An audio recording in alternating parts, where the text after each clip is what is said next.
இந்த வீடியோல நம்ம அலைட் மேக்ஸ் 2 ஓட யூனிட் 4 ஓட ஃபார்முலாஸ் பார்க்கலாம்.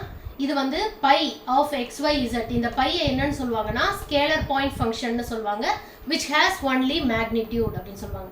இதுல வந்து டெல் ஃபார்முலா அப்படின்னா இப்ப டெல் அந்த சிம்பிள் போட்டுக்கணும். இந்த del equal to to by to X I vector plus to by to Y J vector plus to by to Z K vector. இதுதான் டெல் ஃபார்முலா.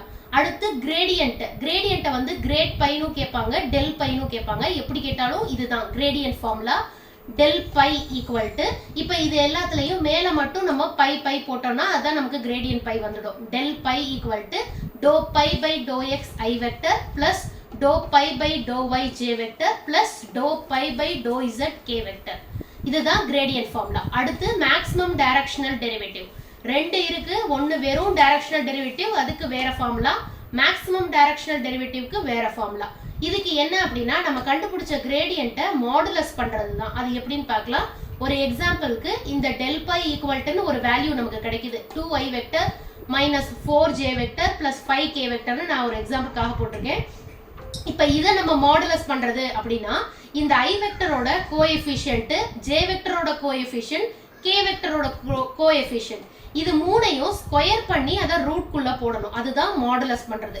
அப்ப modulus of del phi equal to square root of 2 square plus minus 4 square plus 5 square. இப்போ இங்க minus பண்ணும்போது இது plus ஆயிடும். So நமக்கு answer வந்து square root of 4 plus 16 plus 25 வருது, அதாவது ரூட் 45. இப்போ நமக்கு ரூட் 16 அந்த மாதிரிலாம் கிடைச்சதுன்னா நீங்க வந்து அதை ரூட் பண்ண முடியும். அப்போ நீங்க 4 அந்த மாதிரி ஆன்சர் போடலாம்.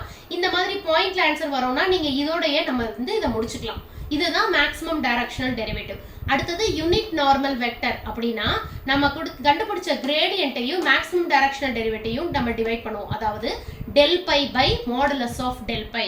அதே எக்ஸாம்பிள் நான் யூஸ் பண்ணியிருக்கேன். அப்போ டெல் பை ஈக்குவல் டு அதே தான் நீங்கள் இப்படியே வேல்யூ போட்டுடணும். 2i vector minus 4j vector plus 5k vector by root 45. இதோட இந்த ஆன்சர் முடிஞ்சிருச்சு யூனிட் நார்மல் வெக்டர். அடுத்தது டைரக்ஷனல் டெரிவேட்டிவ். டைரக்ஷனல் டெரிவேட்டிவ்க்கு del phi dot n cap. இது வந்து இந்த மாதிரி ஏரோ போடுறத கேப் சொல்லுவாங்க. Del phi dot n cap. இப்போ வந்து இந்த என் கேப் என்ன அப்படின்னா n vector by modulus of n vector. Next நம்ம வெக்டர் பாயிண்ட் ஃபங்க்ஷன் நெக்ஸ்ட் வீடியோல பார்க்கலாம். பாய்.